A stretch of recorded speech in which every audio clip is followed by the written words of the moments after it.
Alright, last game, something we didn't talk about was, Tristana wasn't touched at all because Caitlyn was locked in early, but I like what Cloud9 are dropping here. They're dropping the Caitlyn ban early on in the game and then picking up Tristana. Tristana, every AD carry and everyone else agrees, this is, when you're watching a commercial, when this guy is talking about, it's a medicine, oh, it's a diet pill, eat this and feel free. And then there's like this woman like, and then there's like, please get a note from your doctor. Tristana's OP. He adds Tristana's OP in that line, And Tristana's doing fantastic. World Elite had their kind of counter to it with the Caitlyn, and I like the fact that C9 on blue side are banning the Caitlyn, going for the Tristana. I like what I'm seeing here. Interesting to see now what World Elite are going to respond to this Taric. Maybe a Nami, maybe a Karma. Anything that has Ardent Sensor really is a way to go. Could potentially also go for Karma mid lane and a Braum. I love Braum. I think Braum is fantastic. But Tristana is one of the better AD carries against Braumovic. Well, they're going for another Kog'Maw and the Sejuani. They like Sejuani over Jarvan. I think, to be fair, I think, in games with super hyper carries, when Tristana's in the mix, Jarvan's not going to get any good catches. And then, we've seen Jarvan against Kog'Maw that he's just running into a meat grinder and getting absolutely demolished. But the big difference here is there's a Taric, so he's going to survive a bit longer, and the engage from C9 that they can do onto their Kog'Maw here can still be quite effective.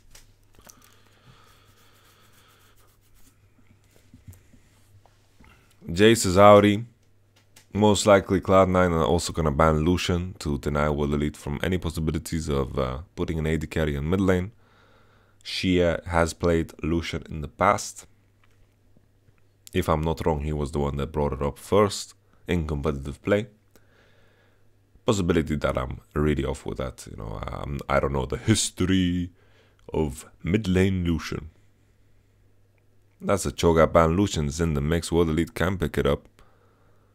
They could also potentially just go for Braum here and go Karma. You go Braum. Braum is a big ass trucker that can do good things. I think Braum is such a great champion that scales very well into the game, and together with Kog'Maw can do great things in bottom. Corki it is, Karma bottom it is. And that is the name of the game now. World Elite are gonna last pick top. Shen is banned. I like the Shen ban. Sneaky with the yawn. Smoothie's hair looks insane actually. It looks quite anime. Think Singed is not the pick to go for here. Huh? Huh? Say what? Say what? Guys, remake! Remake!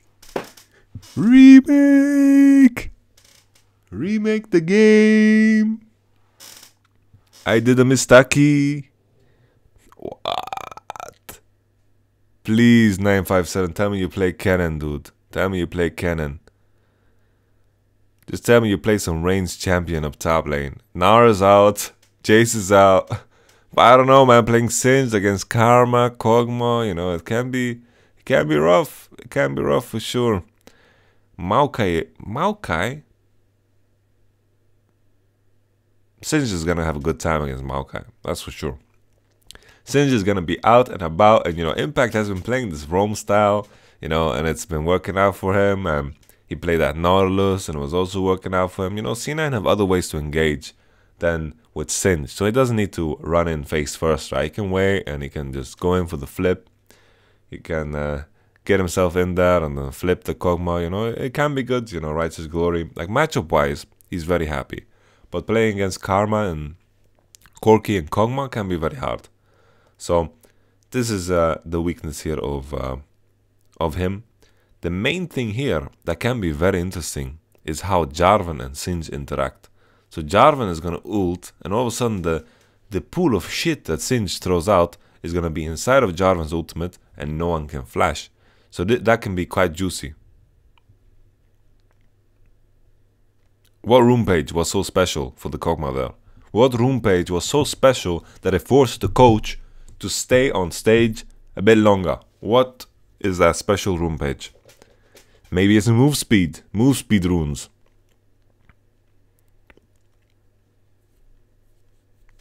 Move speed runes, guys. Nah, I doubt it. I doubt he's even running MR. I think this is full attack speed, and that has been the good shit.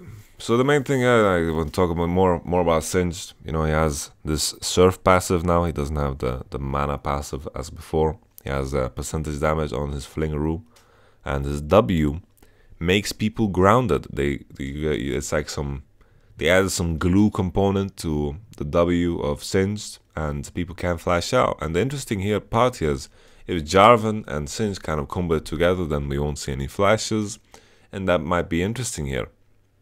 I think Singed is great against Maokai, and he's gonna get melted in a lot of fights, but with the Righteous Glory, you know, in the mid game, he can flip some people, throw some people, and maybe throw like a tank in their direction. You know, big difference here is that there's no Aerial Soul on C9, so they have a lot of front DPS as well. They can also compete in the DPS race for killing tanks with the Tristana and of course Orianna.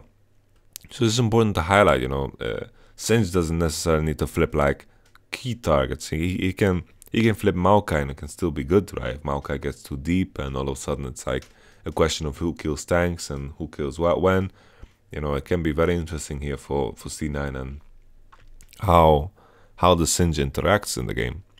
I think Singed is fantastic as a pick against other tanks in the lane matchup, and later on in the game I feel like he can still find his place in this composition against World Leads composition, because C9 still have all the tools, you know. Like if you just don't look at top lane, like let's say we remove top lane from the equation, then C9 still has great scaling, they have the engage, they have the split push with the Tristana, you know, they still have the tools to win the game. So Singed is like a neat addition to facilitate that. Let's see now if Impact is going to play it in a way where he's gonna just spread the word about his poison on the minion wave and then like proxy the wave. Interesting. Oh yeah, I forgot. I wanted to complain about the fact that he didn't go for the ring item, but it doesn't matter too much now because he doesn't actually get HP from that mana. Before, I don't know why I'm forgetting the mana ring name. The ring that builds into Magi's Soul Stealer. I can't remember the name anymore for some reason. Jensen CSing quite well while Shia is missing a lot of them. That's the Q. Jensen only missed one and Shia missed plenty more.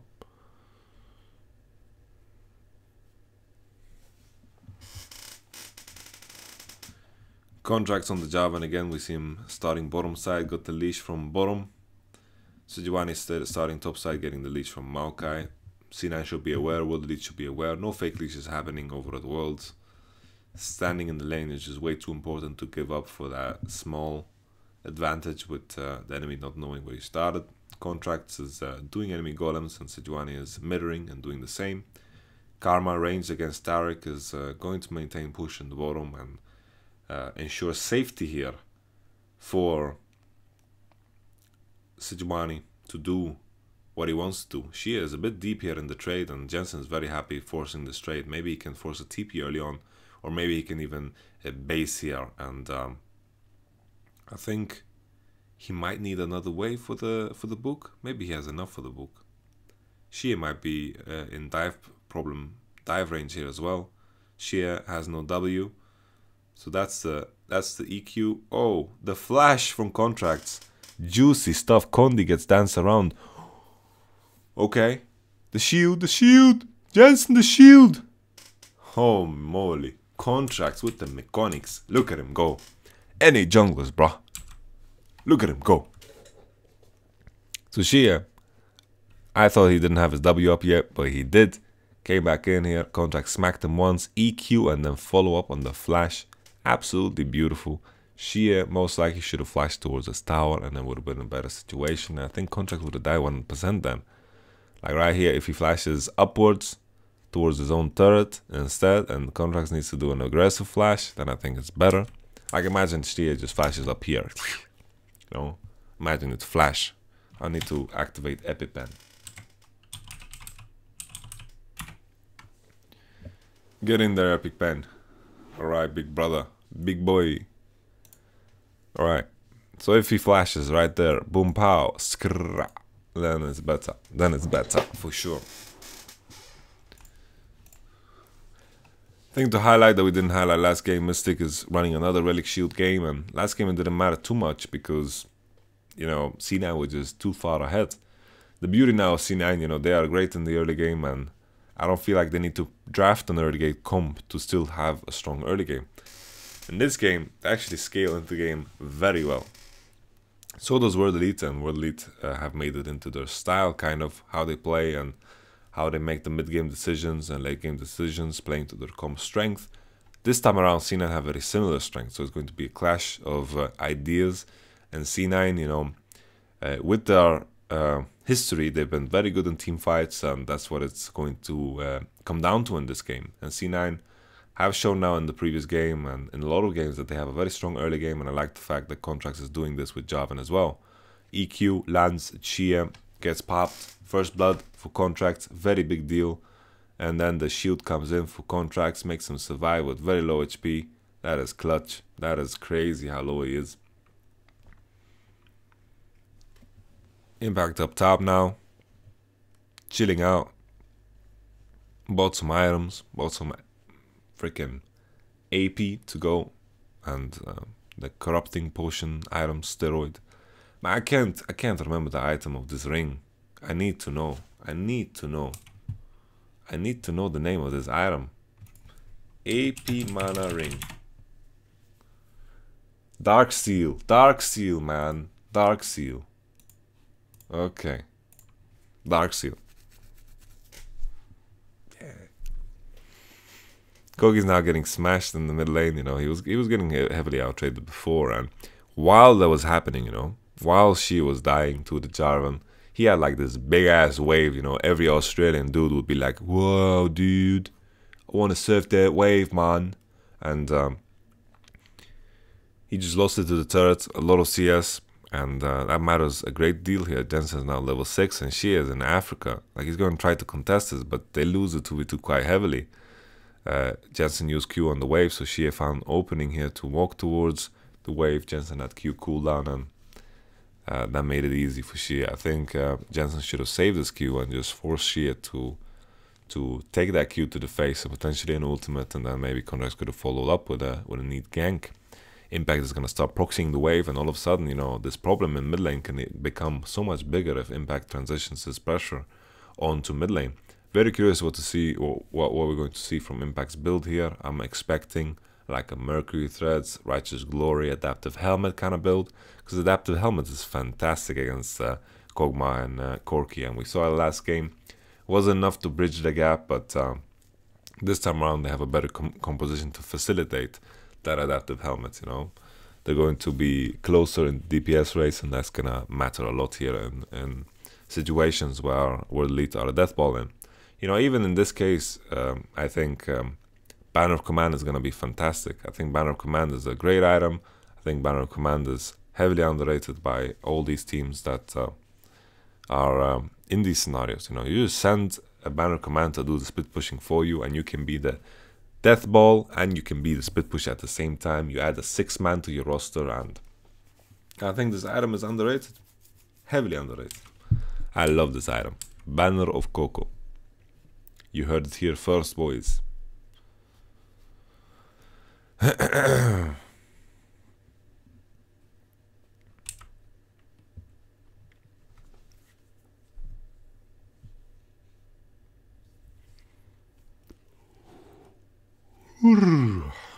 Excuse me.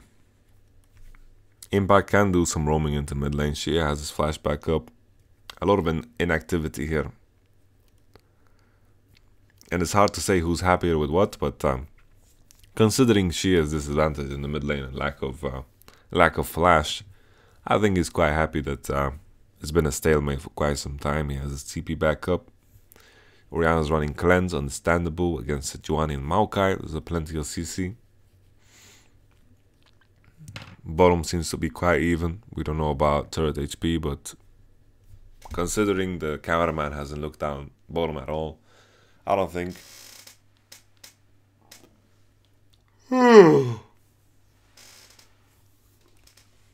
anything interesting is going down.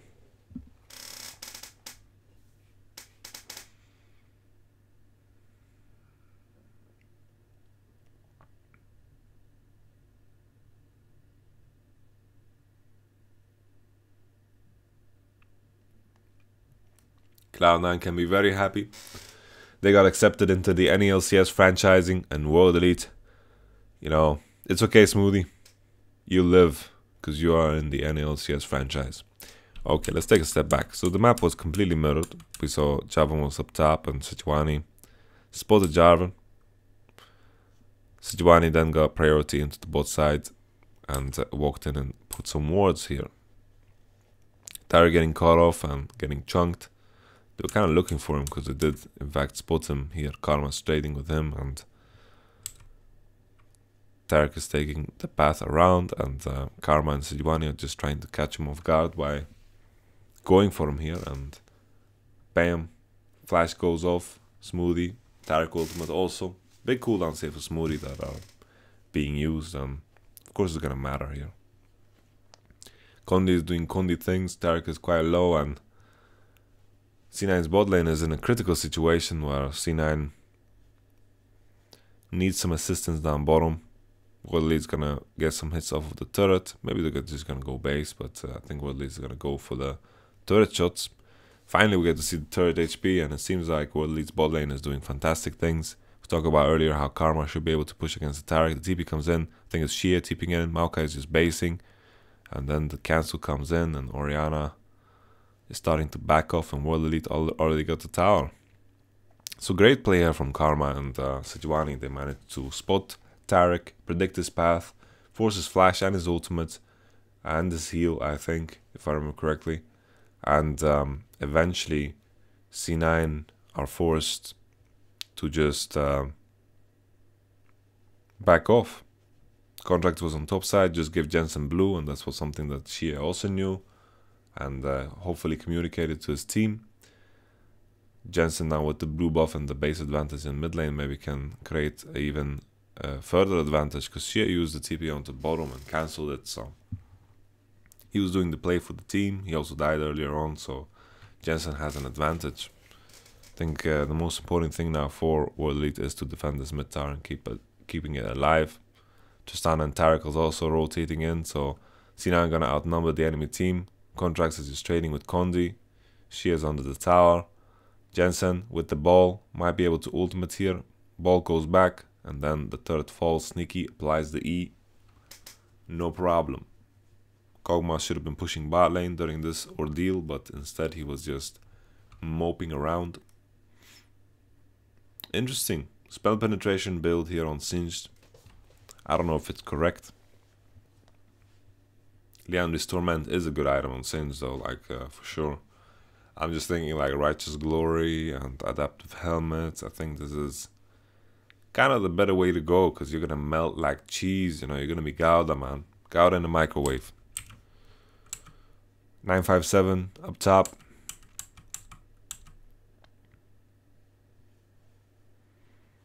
Afterwards, Shia based, you know, after they lost Mita, he based, and Orianna could just stay. He had blue buff, and with the priority going up top side, Shia doesn't have package, and 956 can survive here for a long time, but no one's coming. Everyone's so far away, and the counterplay for World Elite is to try to get bottom turret. That's the flash from 957, and maybe impact him. I mean, contracts can be here in time. Looks like it. 957 is gonna die for sure. No flash on him, and World Elite is gonna counter with taking the bottom tower.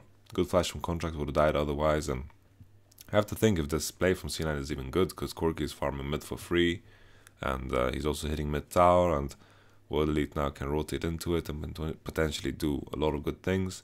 I feel like C9 just committed too many resources into this play, which makes it a lot worse, and World Elites are relieved here. 4 people now in the mid lane, 2 people showing up top, Tristana showing mid, and then Orianna being late to mid lane. World Elite get the better end of that trade, and diving Maokai was just a mistake.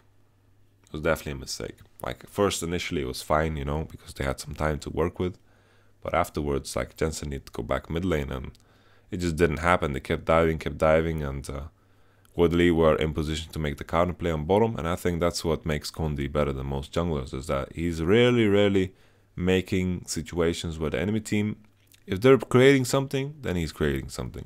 If the enemy team is not creating something, then he's also creating something. So in either case, you know, he's always proactive, also reactive in a good type of way. You know, he's reacting to the information he has, which is also necessary to make the right decision. And right there, boom, no hesitation, makes a play in the bottom. And right now, against his Rage Blade on Kog'Maw, and we're firing off once again. Kog'Maw is super powerful. It's interesting to see the contrast in all of these matchups and what champions they prefer and what champions they prioritize, because I feel like there's been like the slight difference between the games, and I think that's always fun to see. Gallia has been permabanned, Janna and Lulu were out of this game.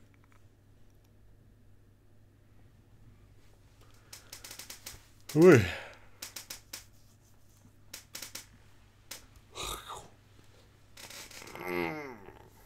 Excuse me.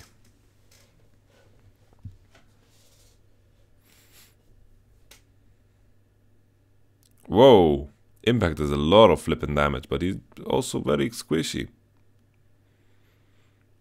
Impact got one-shotted. Q to cancel contracts. Rocket's doing a lot of damage here. Shia maybe can do more, but he runs away. Pussies out. Alright, let's take a look at this again. So we got World Elite doing the World Elite thing here by walking up topside. Rift Herald was secured. Wait a moment. What happened here? So we're just in a situation where World Elite lost their mid tower and they lost bot tower. After that, they needed to base, which put them behind tempo-wise.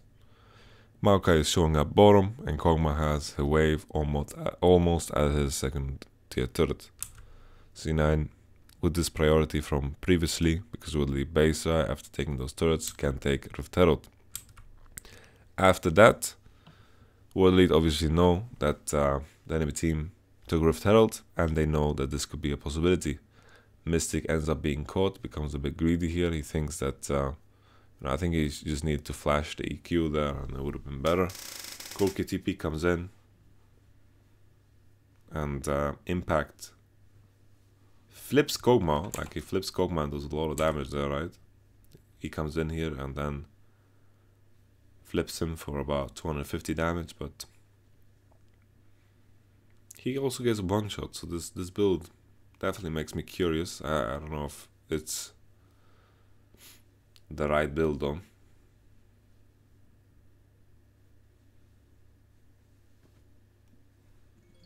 Not too sure if I like it. The more and more I think about it, the less I like it.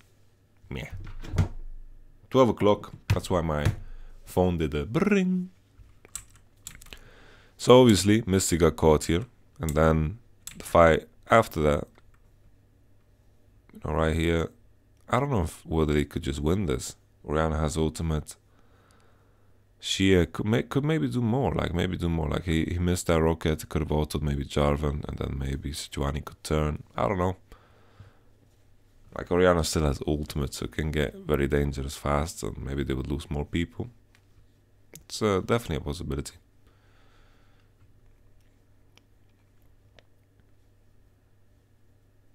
Jensen might be forced to cleanse, but all good. Movement speeds.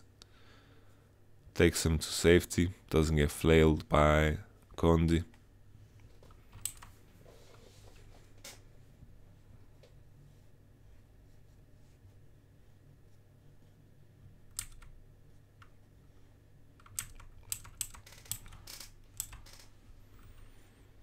Talked about this enough.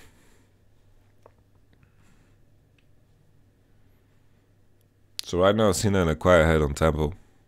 Tristana and Tarek are out of position though, so they're not hitting any turrets. Never mind, they're not ahead on tempo. I thought they were already destroying that tower. But Corky being bottom with package, I just feel like the lane assignments are way in favor now for World Elite. So let's take a step back. I said they're ahead on tempo, but they're not. World Elite is heavily ahead on tempo, and C9 are trying to equalize that with Rift Herald. Eventually they do, but Tristana Tarek can't really defend alone. Oriana needs to rotate into top side. She does, but it's a bit too late. Like, World Elite already have this tower in the bank. Unless C9 can like find a small angle where he gets a huge Oriana ultimate here. Alright, that's a good Tarek stun. Tarek ultimate lands. Jensen, C9, they need to remember that they came here to defend the tower, not to teamfight. They're still outnumbered for a long time. Contracts comes in late, and you know, if this was under the turret, it would have been a different case, but they're committing to this situation, and Smoothie, it's a massive mistake what he does here. And look at Kondi's play here as well. Like, he doesn't commit on Tarek, he just finds Oriana and zones her from the fight, and that could have been like the only thing that could have caused him trouble if Oriana ulted onto Kog'Maw and Maokai that got stunned by Tarek. But I think this play from C9 was very poor. C9 already lost the turret, and they needed to just step away from the play. Oh! Oh! Oh! So we got a huge Javan ultimate, big Javan ultimate. No flashes on both Karma and Kog'Maw, and then boom pow, chick chaggy, boom boom. Great stuff, great stuff. And now, speaking of the devil, you know, World Elite, they also definitely overextend here.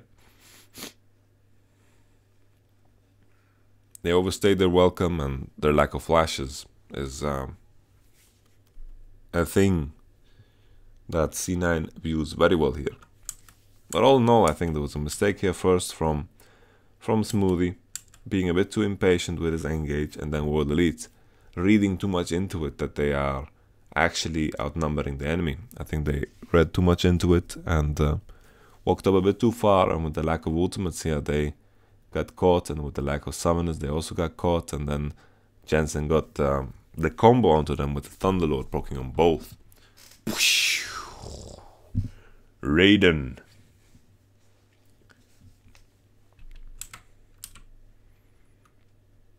But they do get the better end of that deal. Did they just get 2 towers? Yeah, they got 2 towers. They got 2 towers. They were at 3 before, now they're at 5. They got 2 towers, and C9 also used Rift Herald. Corky defended the next turret, bottom, and they also went 1 for 2. So all in all, World Elites are ahead, gold-wise.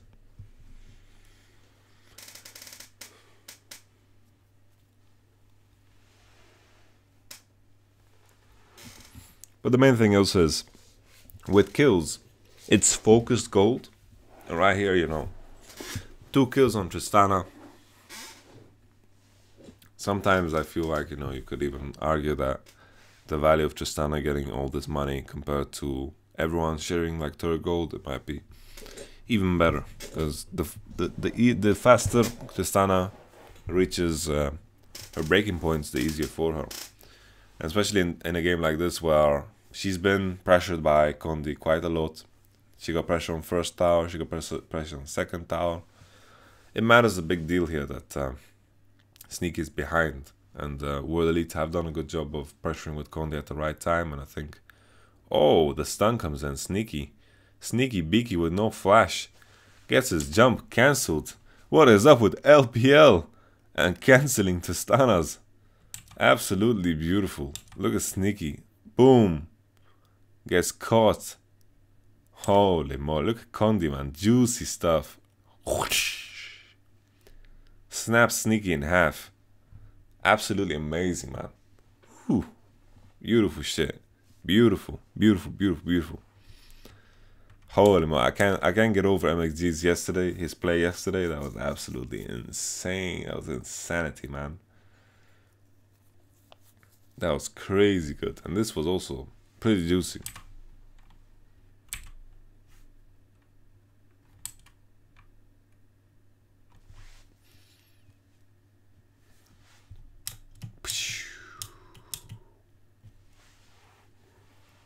What was Sneaky doing there in the first place? So Sneaky, he was clearing a pink ward. Midwave was coming, no one's showing up midwave, he was playing with very little information. That was not a good time to kill pink ward. Especially since Orianna was moving towards bottom for whatever reason, I'm not too sure why. Ward Elite looking quite crisp. I think impact with this build is not going to be impactful at all. I think he's going to be in trouble more than anything. Like, sure, he can beat Maokai in the 1v1, but when has that mattered in a game? Very rarely. You know, Singe base damages got lowered in the patch, and he does have a lot better AP scaling than before, but he should win this. He should win this 2v1.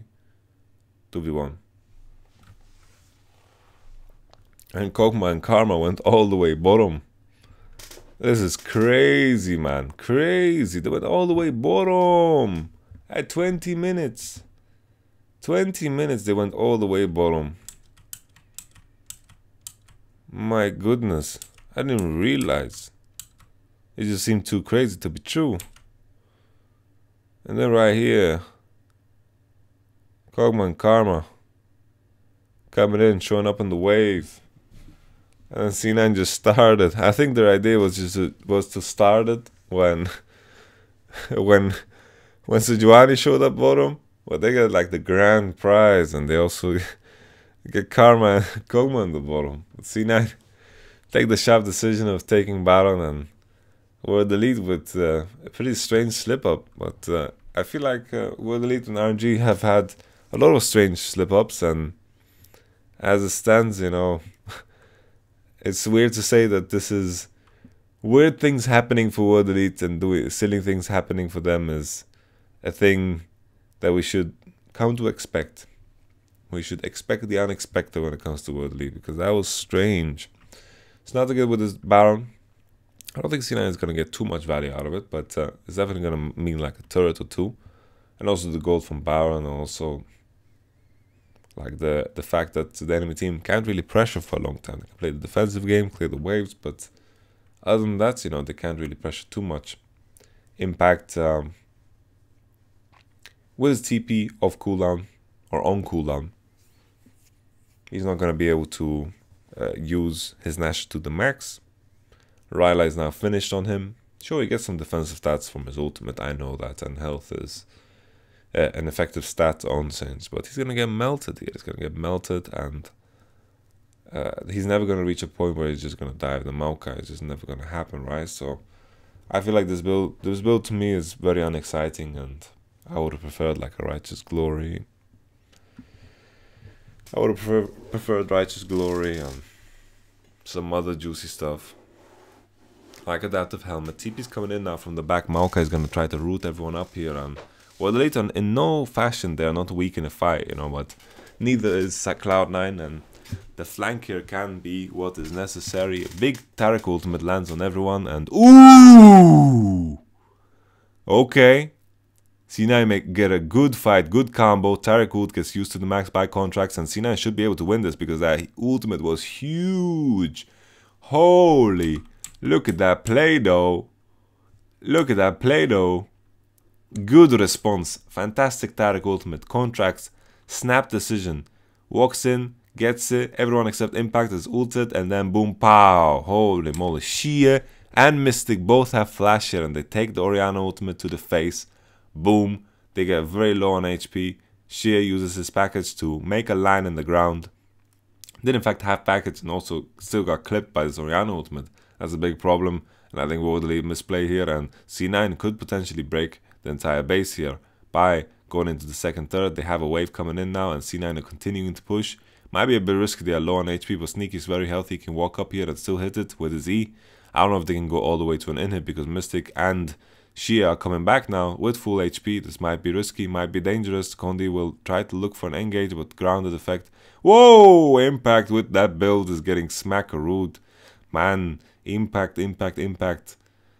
This was super risky, but Sneaky with the 1-for-1. If you count out the fact that Singe died earlier, but interesting stuff, you know. C9, I felt like they just threw away their lead here by continuing, but boom!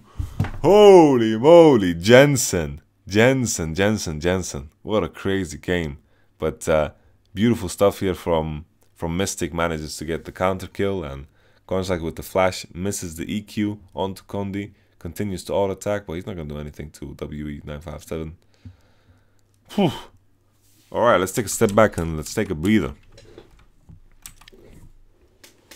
So World Elite, what is up with the teams? Both teams overextending here after something good happens to them. They want to walk towards Nash, and I like what Jensen is doing here, and C9 is doing here in general. They're trapping for the enemy team. They know that World Elite want to pick up an Infernal Drake while this is happening. Boom. Oriana ult lands on clutch people here. Mystic with the Hex Drinker is not enough for him to live.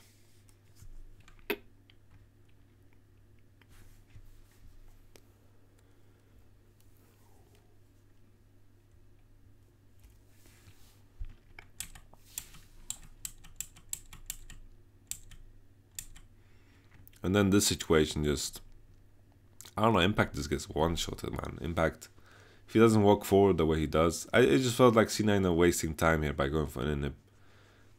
They got the tower, they should have been happy, and then after that, you know, they could have based. Natural Recall went towards Drake and been Gucci. That was an overextension from C9, and then eventually here, World Elite also face check into the enemy team and get comboed. And question is if World Elite had some blue trinkets ready here, or if they had like a safe way to face check this, because Condi was coming around, and Condi could have been the face check machine that World Elite needed together with his passive. And then Maokai's coming in here, saves contracts just in time, or saves Condi just in time. Gold is very even at this point in time, and curious to see where this build of Sneaky is going to pivot into now.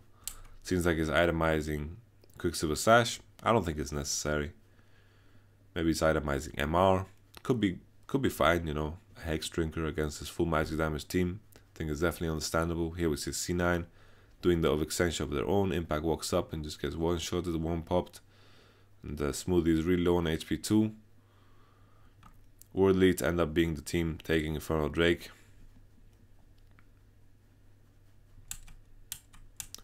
Not sure why. Let's try to make a prediction here. Why they got the Infernal Drake? Nah, it's just... Let's just leave it at that. World Elite got Infernal Drake. And that's it, you know. World Elite got Infernal Drake. All is good. All is forgiven, right?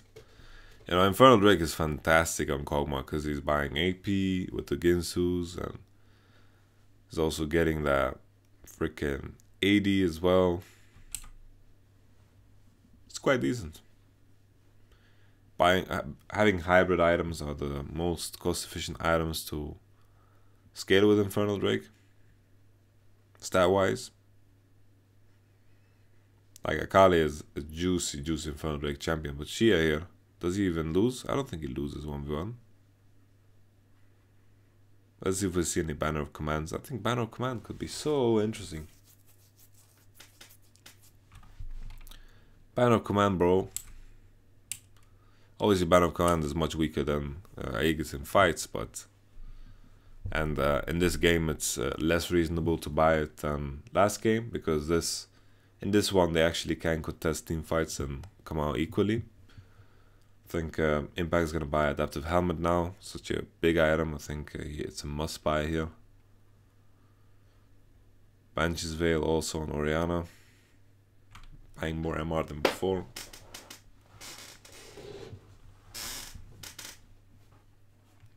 Surprising to see no Banshee's Veil on the Aurelion Soul last game. I think Marok came in as a last item, but I'm not too sure. I don't remember too clearly right now.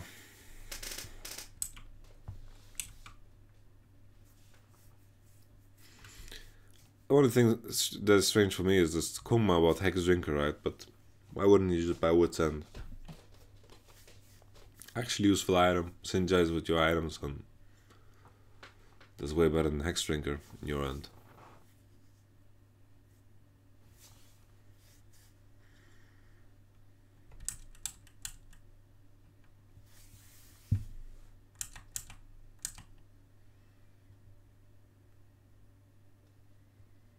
So World Lead get kind of caught off guard here, and C9 forced him off the wave in mid, and Singed was rotating towards mid lane, but after C9 got mid wave already, then he just goes back bottom and the rest of C9 is joining him.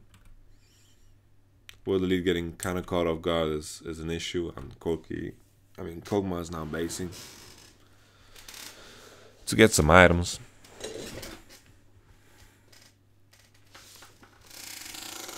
Baron is up, and I can't help but feel that this is going to be the deciding factor now. Not too sure if Tristana had enough money here to buy Rapid Fire Cannon. I think it would be better than buying QSS, but we will see. Seems like Mystic is just buying Hex Drinker because he doesn't want to commit to Wit's End, but I don't know, man. Like, he wants that extra AD and just wants to pivot into Blade Rune King as soon as possible, which is fine, right? Like, it's not too bad. Like, he's not going to be in the losing factor behind this game. I just find it strange to buy Hex Drinker over just finishing Wit's End on Kog'Maw. Sure, if you have full magic damage team, like, it's gonna help you even more because Wit's End reduces the MR of the targets on the enemy team. Second question is if you need MR at all. Like, sure, Singed has bought Magic Band, Orianna's done the same, and it's going to help you bridge that gap between the value of their items and your own survivability. C9 now with a better position. World Lead have good engage though. It's hard for them to leash on to Orianna and Tristana though. We have QSS and then we have Cleanse. Corki is Mocha is quite caught here. He's trying to get out. Taric ultimate lands. Orianna ball nowhere to be seen. Jensen is wading away with his ultimate. Only hits the Karma. Mystic is walking back and forth very bravely. World Lead now waiting for the W of Kog'Maw. And this exchange was falling in favor of C9, but World Lead are the ones pushing mid lane. Impact now TPing back, and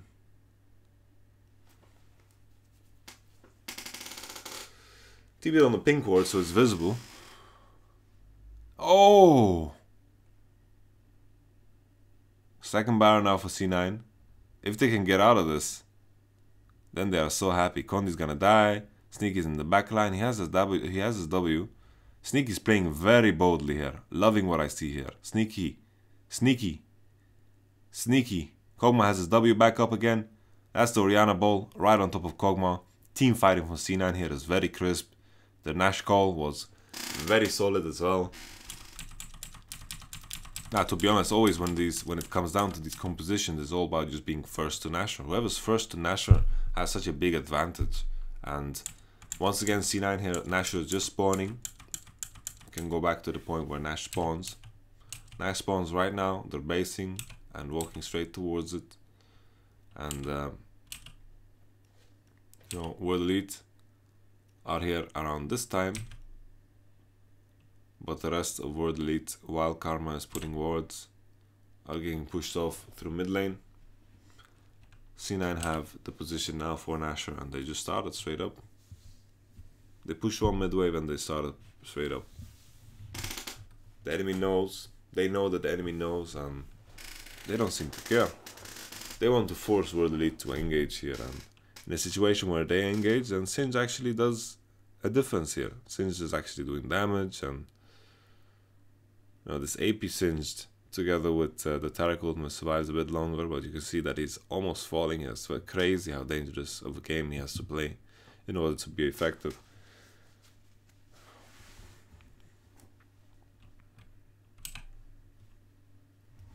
TP comes back and Kondi tries to go for the steal, doesn't work out.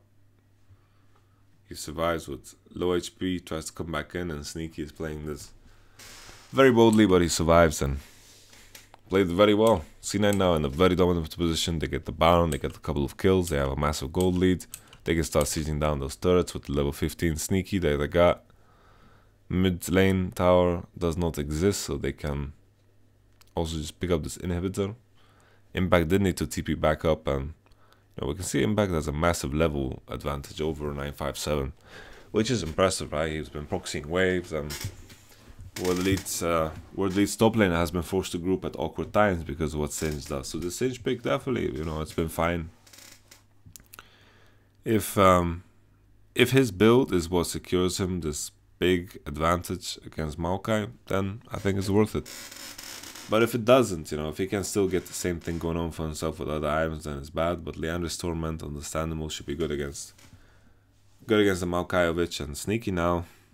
Now with the creeps from bottom side, it's gonna just push in all the way.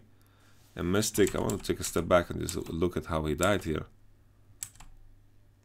Because I was talking, and then it's just a Jarvan ultimate into Orianna Ball, and then Kog'Maw getting one shot. Good stuff, good stuff. C9 have pivoted their composition, made their comp strong in terms of how it matches up against World Elite's strengths and how World Elite likes to play.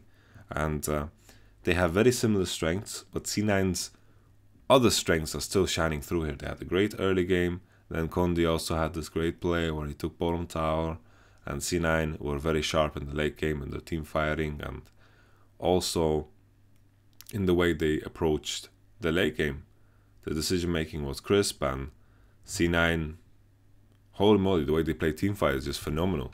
They play with the Taric ultimate very well. Sneaky is pushing his limits, and on top of that, like the combos and the Orianna ultimates that were happening were fantastic. So a great back and forth here, and you could see now that I think coming into the next game, maybe Jarvan shouldn't be allowed here for C9, because Jarvan has been a massive tool here for contract success. Let's see as we move on. I'm hoping the big ban didn't start yet. It didn't. This is live. I am on good timing. I'll see you guys in the next one. Peace.